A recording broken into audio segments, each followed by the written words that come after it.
should be successful, but what? They're not successful. Why? So that's his why buy. But what is he afraid of? My personal style of education, but still entertain them, bring them along with stories, right?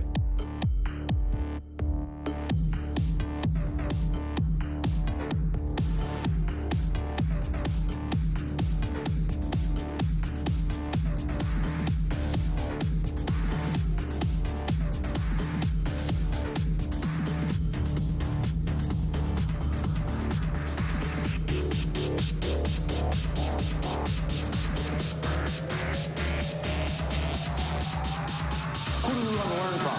People who are what? Killing it. If you're a real man, what do you do? I'm not the only one. You can't wait to tell your spouse. You can't wait to tell your colleague. You can't wait to go to work and tell somebody. And you're like, oh my God, I can't wait. So what happened? If you haven't seen my TV show, you should get cable. That's what we need to do. From doing a TV show to doing corporate events, I've been so lucky to connect with many passionate entrepreneurs worldwide. What I've learned from a business perspective. Because this is the formula for success, no matter who you talk to. Attitude will drive your behavior. Would you agree? And your behavior will drive your consequences every single time. We got the concept. Okay, we got the concept. We got the equipment, right? We got the brand. You guys got that. And then again, we got the content that we create. That's the easy part. This is the big one, the big C, which is the commitment. What should you do? That's right. All right. 10Xers, do not fail me. True test. Here it comes. There's skill, and then there's will. Listen to what I'm saying. There is skill, and then there is will. And here's the interesting thing. I know a lot of people who have a lot of skill, but have no what? Will, right? You ever look at somebody who's successful, and you say, why them, why not you? Yes, okay, that's me too. You have more control, but your costs are also going to be what? Higher. Now, here's where some of the magic is starting to kick in. You can talk to any CEO in the B2B business, any CEO. You walk into his office and they only care about three things. People too. Yeah, he with the suit, put it up. There you go. I hope you can see this. I'll try to draw big. Let's pretend for a moment that I had 7 territories. You remember I wrote that out? Yes or no? Boom. Territory 2, territory 3, all the way to territory number what? 7. So now I've segmented my market. So content is going to start being created by machines. And I'm telling you right now that those people, you guys, the content creators that connect with people are the ones that are going to win. Some people think, well, it won't work for my industry. Really? It'll work for any industry. Trust me. The majority of the time when we're looking to fix something, repair something, or learn something, where do we go? YouTube. We don't even want to read anymore. We go to YouTube. Tell me if I'm wrong. Tell me if I'm wrong.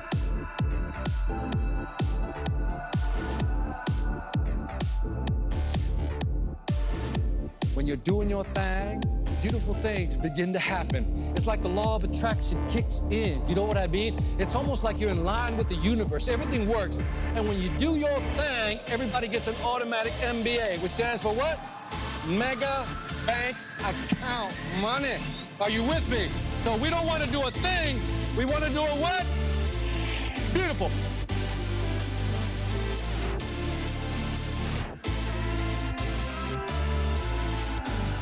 All right, put it all together for Victor Antonio. Here we go. All right, there we go. I'm not here to mess around. You ready to learn, yes or no? That's how it works in today's market. Whether it's B2B or B2C, you see this similar pattern. But how do you just, in other words, say you've got to start doing these things, pushing them, but also encouraging them. Oh, look at this. This is where it gets, dude, this is like so interactive with audience. Matt, can you imagine this with your customers? Check this out. Now, what does all this have to do with selling? It has everything to do with selling.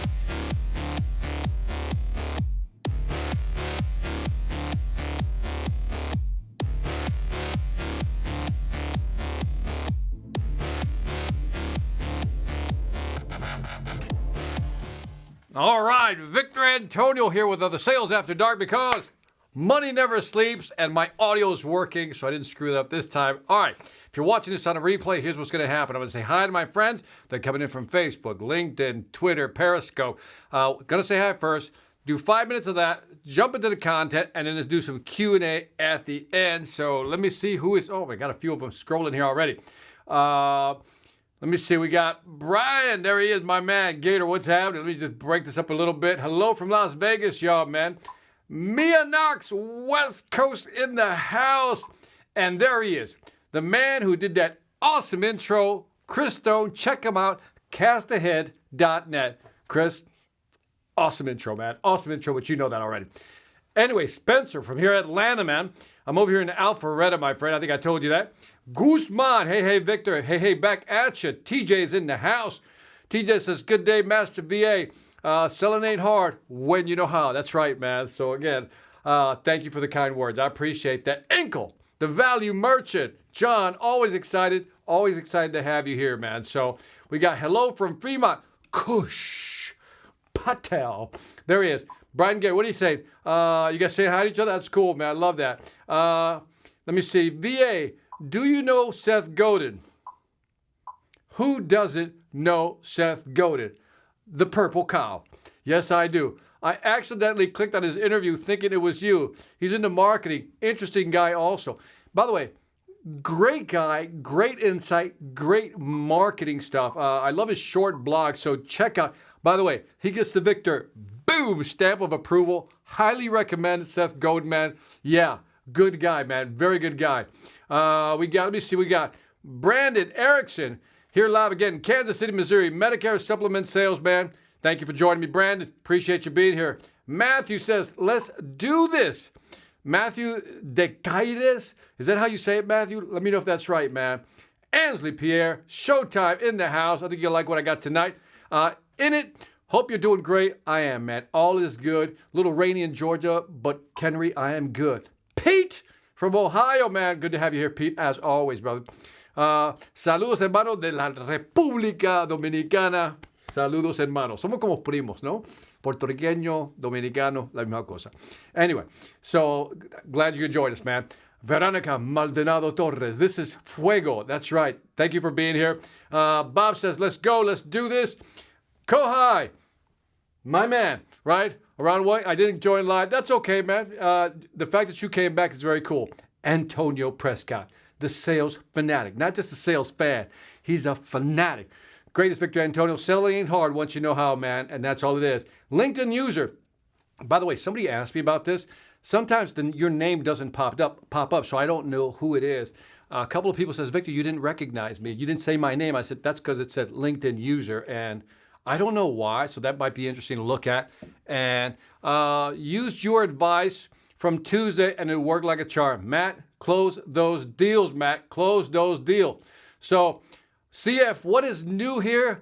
CF, let me tell you what's new.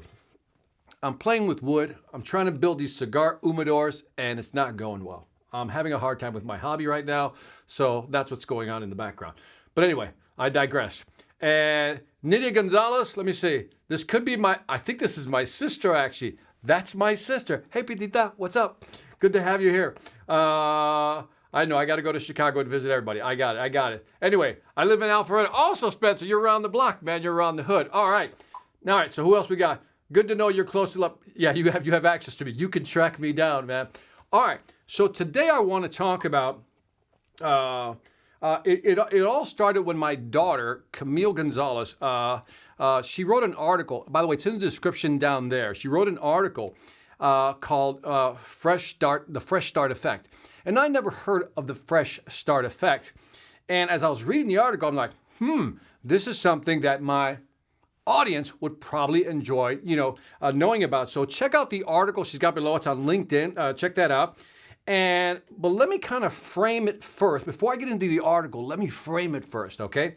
So now, if this is you, and I'm talking to folks here in the U.S., not to exclude everybody from outside the U.S., but it would be interesting to hear from you. So in the U.S., we have this rule. What's the rule when it comes to changing the oil in your car? If you have to change the oil in your car, what's the rule? How many miles? How many miles? How many miles? We use what? 3,000 miles. That's what we use, 3,000 miles. Change your oil 3,000 miles. Does everybody agree with me? Everybody agree? 3,000 miles, change your oil. Give me a 1 for a yes, 2 for a no. Okay?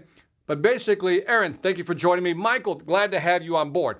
So typically we do every 3,000 miles, we're told to go in to what?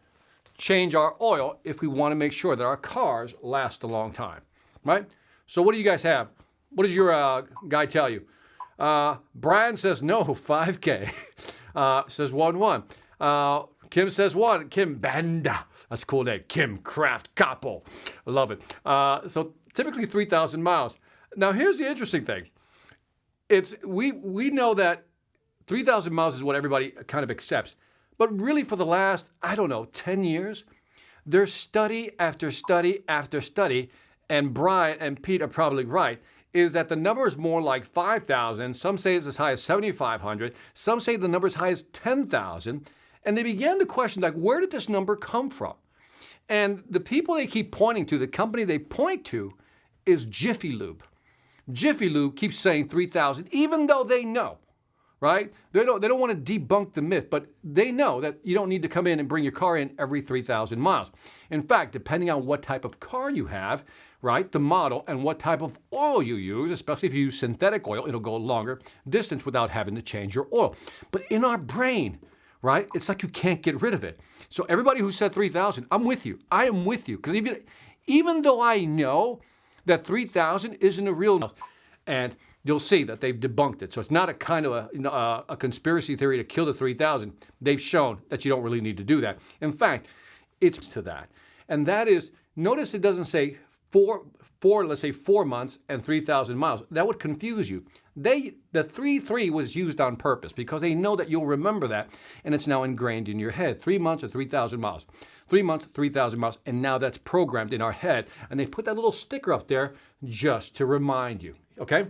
So keep that in mind that even though you know, like here's the interesting thing, because it happens to me all the time, even though I know I don't need to change it every 3,000 miles, part of me says, but maybe I should. It's like, the irrational side just kicks in. The fear side, the amygdala says, nah, you better change it. Even though it may not be 3,000, maybe you should anyway.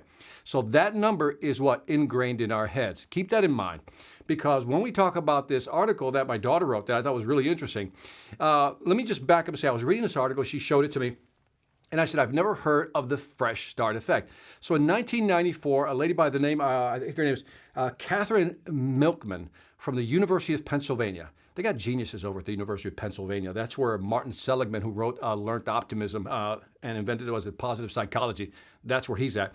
But anyway, University of Pennsylvania came out with this study. And basically what they found is that there's this thing called the fresh start effect. And you've experienced this. At the end of the year, you've experienced the fresh start effect, right? Because at the end of the year, what do we typically do come end of year? Come December, what are we all doing? What are we all saying to ourselves? Okay, it's going to be a new year. It's going to be a new start. It's going to be a new me, right? We've all done that. New start, new year, new me, right? So gym memberships, skyrocket, right? All of a sudden you start eating healthy and you get on the exercise diet routine. You start eating, again, very healthy, get everything in line. And probably after a month and a half, that pretty much goes away. But let's focus in on that part where December rolls around and now you know that the new year is about to kick in. That's really is what the fresh start effect is, that you feel like okay, I think I need to restart, right? And you become very reflective and you begin to reevaluate, what happened in the past year. So come December 2020, we're going to evaluate how we did. Most of us don't even remember our goals that we made last year, but we're going to try to evaluate, how did 2020 go for us? How did we survive? Tough year. How did we do this year? How did we do with some of our personal goals? And then we're going to recommit or reevaluate and create new goals for the new year's 2021. That's what the refresh date is. This is not, again, that's not rocket science. But as I was reading the article, I started asking myself, how could we use, much like Jiffy Lube uses 3,000 to trigger us, how can we use this fresh start effect? This fresh start effect. Let's start again. Let's start anew. Let's be different. Let's change. How could we use that in selling? And I started thinking about different industries that use a variation of the fresh start, right? This is kind of a fresh start effect, right? Hey, look, after 3,000 miles, you need to start all over again. But let's look at some other ones. I looked at a couple, I thought of some other industries. One of my favorite ones is insurance companies. One of the things that insurance companies have done well is that if you sign up with an insurance company, you got a certain policy or policies with them, they set a date, right? They'll give you a date and basically says, every year on this date, we're going to do a policy review or policy assessment with you. And what they'll do is they'll set up a date to actually come to your house. So in other words, the trigger, if I can use that word, is the policy date when you actually signed up with them. So for example, if it was June 1st, you signed up with them, next year, after a year, they're going to set up a second meeting with you. Now, what are they going to do on that day? What are they going to do on that day? They're obviously going to assess your portfolio, but they're also going to what? Ask you what's changed. Are the kids growing up? Are they going to school? Are they going to college? What's changed? And then they're probably going to recommend a rebalancing or realigning of your portfolio. And so they use the date as an effect. And so in the fresh start effect, what Milkman said basically was, we could use different dates as refresh or fresh start dates. So for example, let's look at what would be some dates? What would be some trigger dates that we could use, some trigger events, because they could be events. What would be some trigger events that if you're an insurance company would allow you to go back to visit your customers, give you an excuse to go back and see your customers? Let's walk through it. An easy one would be birthday, right? Birthday would be a very good one, right? Birthday is a great time to actually say, you know what? On your birthday, we're going to come back and reevaluate your policies, right? They could use that. They could use, as I already stated, they could use the policy date. And sometimes they don't call it the policy date, they call it the anniversary date. The anniversary date is the anniversary of that policy. So that's another way that they can come back. What's another way of doing it? Give me some other ones. What other way would you use? What other ways would you actually find an excuse to go back? Because really, that's what this is all about. How do I find an excuse to go back and visit my customers to have another shot at the sales apple, so to speak? So what do you got? Annual enrollment period. So AEP, I love that, AEP. Annual enrollment, that's Brendan right there. I love it, man. Annual enrollment, that sounds really good, by the way. Enrollment period, right? This is when we enroll people. It's almost like healthcare, right? There's a certain period you have to enroll. So I love that. What else? Let me see, restart. Every day with Sales Velocity Academy. Yeah, thank you. I appreciate that. I appreciate that. So what else? So birthday, anniversaries. It could be, it could be a wedding day. A wedding day is also when they got married, could be another way to what? Reset that, come back and visit. And so in your business, when you're trying to find a way to call a customer back and just to try to reconnect with the customer, what if, and again, let's pretend that we're all in the insurance business right here. What if I loaded up my CRM? What if I loaded up my CRM with birthdays, anniversaries, or what Brandon mentioned, let's say the enrollment period, which is a specific date when they sign their first policy, whatever it may be. And then what will happen is that when these dates start rolling around, maybe I can create some type of auto-generated funnel, which is what Camille wrote about in her article. In other words, can I create within my CRM, put in these special dates, and when these special dates are rolling around, let's say 30 days before the day rolls around, I can blast out the first email, automatically generated from the CRM, saying, hey, by the way, your anniversary is coming up in 30 days. We need to set up a time, so forth and so on, right? 15 days into it, you need to confirm the meeting, and then you could actually, on the date of whatever that trigger date is, the anniversary date, actually have the meeting. What you're looking for is reasons to go back and see the customer. And again, sometimes you're going to go back and you're going to reevaluate and there's nothing there. And that's okay too. The worst case, you reconnect it with a customer and maybe you can ask for a referral. So that's the other thing we can do. We can go back and try to sell them or upsell them or cross-sell them. And if we can't do that because there's no reason to do so, there is no value there, then maybe we can ask again for a referral if we didn't get one before. And so again, how could we use these dates? So that's one example. And in your business, I'd like you to do something for me. Tell me about your business. Say, this is my business. And then come up with maybe share some ideas with how you would do it. Here's a second example. And this is one of my favorite because I work within this industry a lot, which is the pool business. The pool business is really interesting, right? They're going gangbusters right now. I mean, they're going to start slowing down because of the winter season. By the way, is seasonal change another reason to go back? Another reason to refresh or restart? Absolutely. Holidays may be another way for you to go back and say, you know what? Let's refresh again. Let's do that. What event could you look for? So if I own a flower company, I'm going to start using dates to really connect with my clients, right? Figure out dates, events that are coming up, and a lot of holidays so I can figure out which holidays would be most important. But the pool company uses something really interesting. One is, once they install the pool, right, they then have a pool birthday. Yes, a pool birthday. So that is when they basically inaugurate the pool. When they install it, they make sure everything's correct, and when it's officially open, that is the pool's birthday. And so every year, they go back to the customer just to kind of check in to see how they're doing, how the pool is doing, how's the baby going, how's the baby growing up. And obviously, you know what's going to happen, right? When they're there, they're going to analyze what's going on and maybe upsell them or cross-sell them. One example that my friend Michael Moore, and I don't know if he's on here today, shared with me a while back was that he sold a pool to a company, to a couple, I believe. And the person got to the point where they bought, I think the number was like $80,000. It was $100,000 pool, something like that. Let's just call it a $100,000 pool, right? But, you know, and he was happy with that sale. He goes, I got as much as I can get out of that sale. Fast forward a few months later, he was talking to a business colleague who sells pool furniture for the patios, right? And found out that the same customer bought about $30,000, if I remember the story correctly, $30,000 worth of pool furniture, patio furniture from this other company. Now, here's what's interesting. We talked about this, and we talked about how buyers become very fatigued in making decisions. You know, when you're buying a pool, there's so many decisions to be made that you get to a point where you just don't want to make any more decisions. And what we concluded was that the buyer got to the point where they said, you know what? I don't want to think about buying furniture right now. I'm just going to, that's it. I'm not going to do this, right? Not now. Let's just save it for later to after the pool's installed and it's born, right?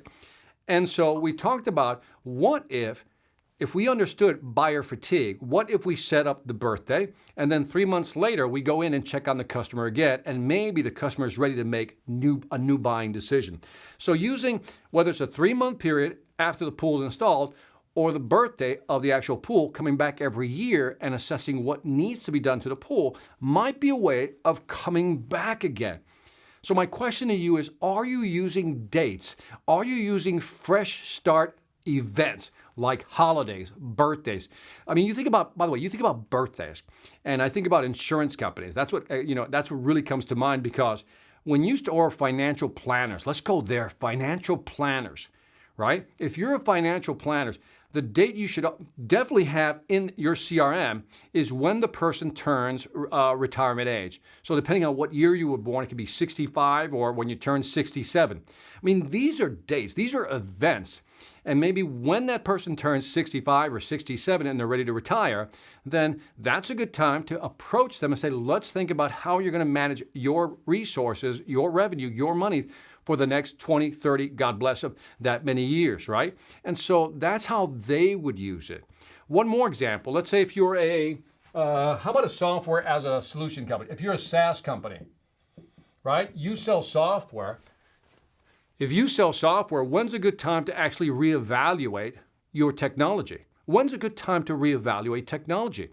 I would argue that one of the best times to reevaluate technology for a lot of companies in the B2B space, the majority, is typically around October, or actually September, like right now, because a lot of people start their annual or calendar year in October. So in other words, their first quarter is October, November, December. So all the budgets are reset in October. So the best time to approach some of these companies, if you understand that cycle, when they're resetting the budget, is a month before or 2 months before. Again, these are events where it all becomes a fresh start. Now imagine if you didn't sell to a certain company, right? You got a competitor that's in there. I would go in there somewhere around August and September and start working them, right? Trying to really introduce. And then I said, look, you're about to start a new year. Your first quarter begins in October. Fresh start.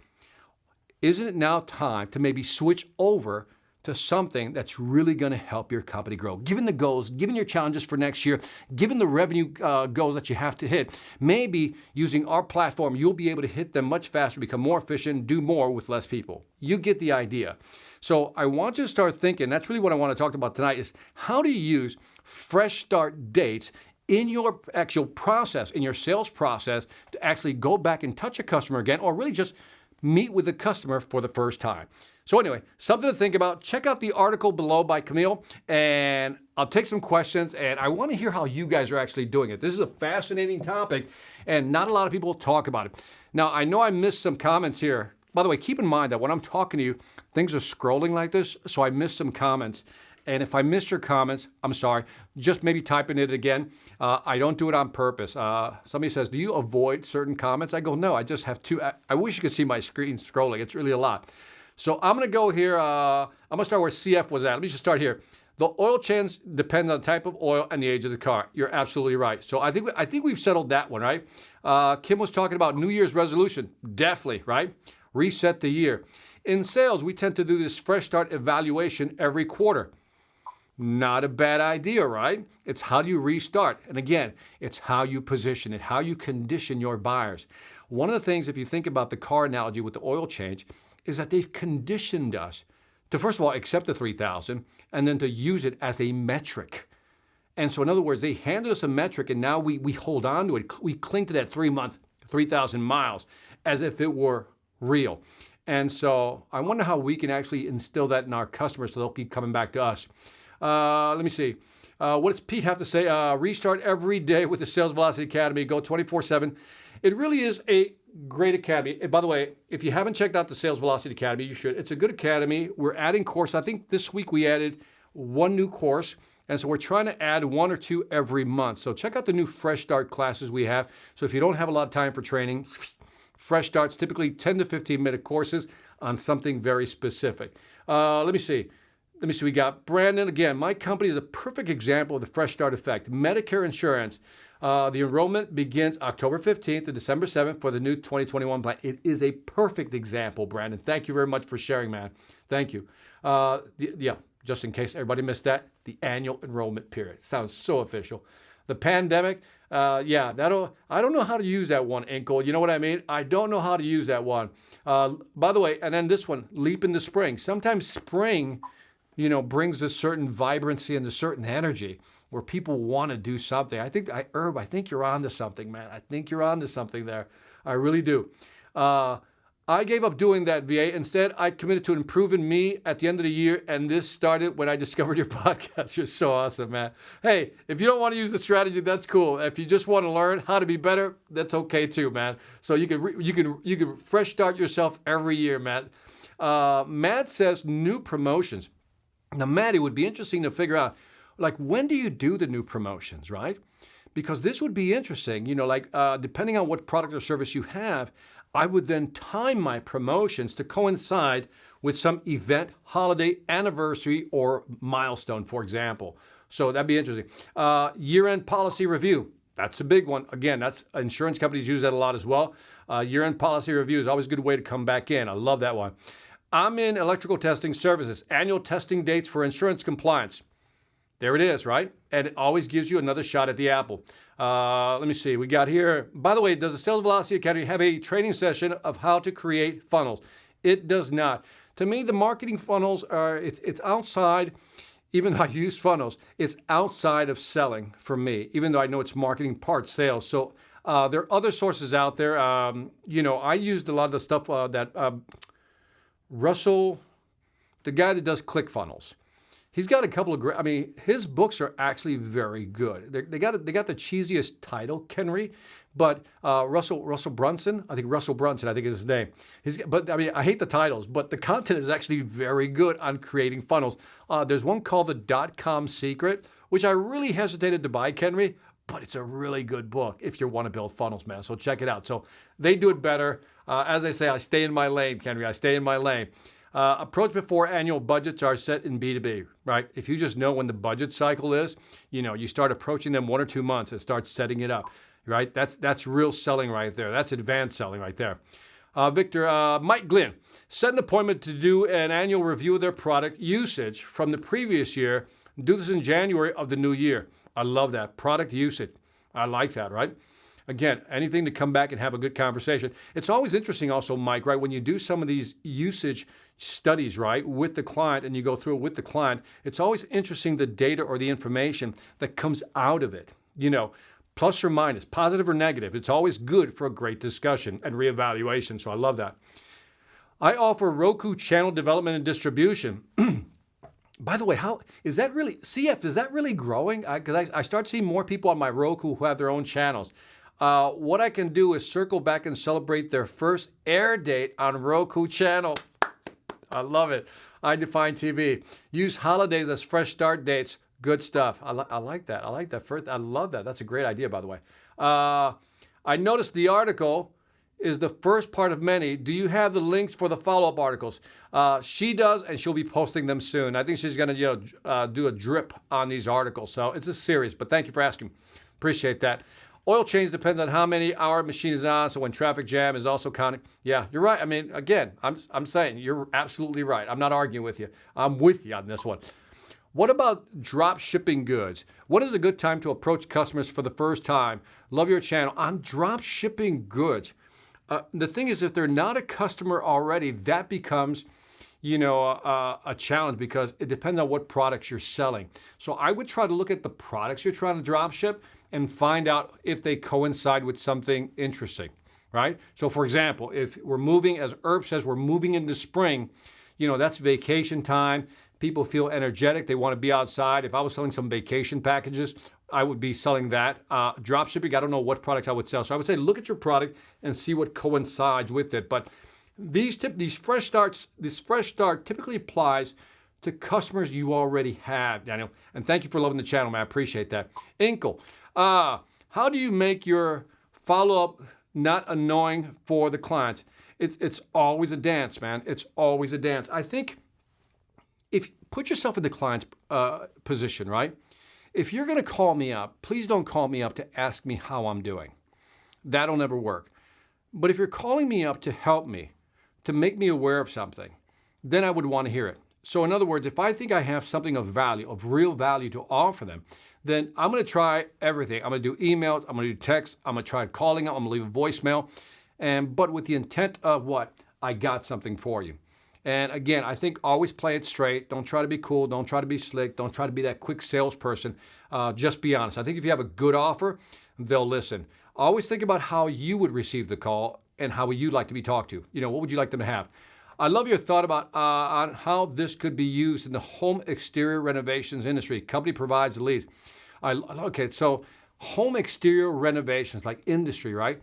So, I'm thinking, if I'm doing, by home exterior, do you mean like roofing? Do you mean sidings, windows? If I'm doing stuff like that, Matt, I think like roofing, I would pick out, the torrential season, right? When I know the hurricane, like if I'm in Florida, man, hurricane season's coming, I think obviously that's an obvious one to begin the marketing ploy. But if I have existing customers, and let's say I'm doing roofing, I'm just going to pick roofing, okay, Matt, if you don't mind. But if I'm doing roofing and I know that I've installed that roof, I'm going to say every March, I'm making up, I don't know when, maybe February would be best. I'm going to start putting together a roof inspection plan. Roof inspection plan, spelled, acronym is RIP. Maybe not a good acronym, right? But anyway, you get the idea, right? A roof improvement plan, just to make sure that everything's, copacetic. And then I would try to upsell them something. So I hope I kind of answered that. It depends on the actual product you're trying to get back to them. Let me see, we got something here from Kate Despins. Hi, Victor. I missed a lot of this, but I'm with Plexus and just got my real estate license, and I'm going to rewatch this. Sales is sales. Building relationships is key, and your attitude rocks. Thank you very much. Love when you speak for our company. By the way, I think Plexus is an awesome company. People ask me about Plexus all the time. It's a network marketing company that offers supplements, and I like the management. They have what I think was one of the most generous compensation programs out there. I should get them to sponsor this program. Like that, I can just promote them all the time. Anyway, speaking of metric, congrats on 67. This is 67. Thank you very much for noticing. Is the best place on the internet. 67. I committed to 100 of these episodes, and this is number 67. It's amazing how time flies. It's been, so I think May 4th was the first one I did. And by the way, just as a side note, by the way, 100 will be like a milestone for me. It'll be a fresh start date for me, right? Because I think once I hit my 100th program, I think I'll be doing these only once a week. This is what I'm thinking right now. I don't know, unless if you guys convince me differently, but I'm thinking once a week after I hit 100, since I committed to 3 times a week. But the journey of doing these 67 so far has been very fascinating, right? And I could probably maybe on episode 100. I'll kind of add up all the stuff that I've gone through and all the stuff that's happened, all the cool things. It's like 98% cool things, 2% like negative things, But other than that, it's been a real positive experience. And you guys who have been with me since the beginning, I appreciate you. I know who you are, man. So thank you. Appreciate that. Let me see. I'm a teacher that uses your techniques to get students to buy into lessons.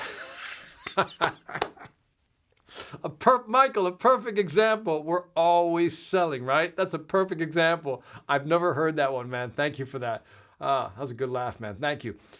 Love a cup of green tea. She's back. All right. Hello there. Late, but catch you on the replay. Hey, the fact that you just showed up, I appreciate that. Thank you. Gardening and landscaping companies. I think that's a good one, right? Right now we just finished reseeding our front lawn. Yes. My wife and I actually reseeded our own lawn, and everything's timing, right? So again, you can use the seasonal changes as a way to really come back to the customer.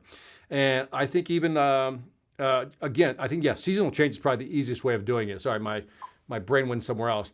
Mosquito pest control, kind of an easy one, right? That's as soon as, March, April start kicking in, the rainy season kicks in. Let me see, April March showers, you know what I mean. April showers, May flowers, something like that. So maybe around April, I would start doing something like that. Thank you, Ansley. Appreciate that. I'm going to sign off in a little bit here. Approaching before setting the budget is the best way. Gator, what do you think, VA? Yeah, you really need to get to them before they set budgets. That's anybody who knows selling really understands that, if the budget's set, it's harder to fight for that budget. But if you can begin nibbling on the customer's ear early on, and typically I would use 1 quarter before, the new year sets in for them, that's probably the best time. You start, suggesting things, how much it would cost, and really trying to get them to work that into the budget. So yeah, I definitely think you need some time. So Kate says, yay, 3 hearts right back at you. Jada, let me see. Jada Beats, I just gave you 2 thumbs up. Thanks for the effort, Vic. Thank you very much. And Singapore has just showed up. Hey, Victor, hello from Singapore, Kanishka. Anyway, so final thoughts for this before I sign off. I know this was a short one, but, keeping it crisp. I hope you don't mind that I go through the content very quickly because I don't want to just talk. I want to give you great content. So I'm hoping that you can use some of this stuff. Like I said, this fresh start dates, fresh start effect is a very fascinating thing to think about. And maybe you're in sales, but maybe this is something you want to share with your marketing team, right? So if you haven't subscribed, please do so. And then definitely share, right? But share this with your marketing team and, ask them those questions. But also look at your CRM. Are you populating it with dates that will allow you to go back to the customer with an excuse or a reason to reconnect with them? And again, it isn't always about selling them something. Maybe it's about getting a referral, or maybe it's simply about reconnecting and just establishing and strengthening that relationship. So on that note, I'm going to let you guys go. Restart every day with Sales Velocity Academy. Thank you again, Pete, for that. So again, thank you very much for showing. We will see you on Sunday. I got some great content again. Again, if you missed it, watch it on the replay. This is Victor Antonio, Sales After Dark, always reminding you, selling ain't hard when you know how. Take care, guys.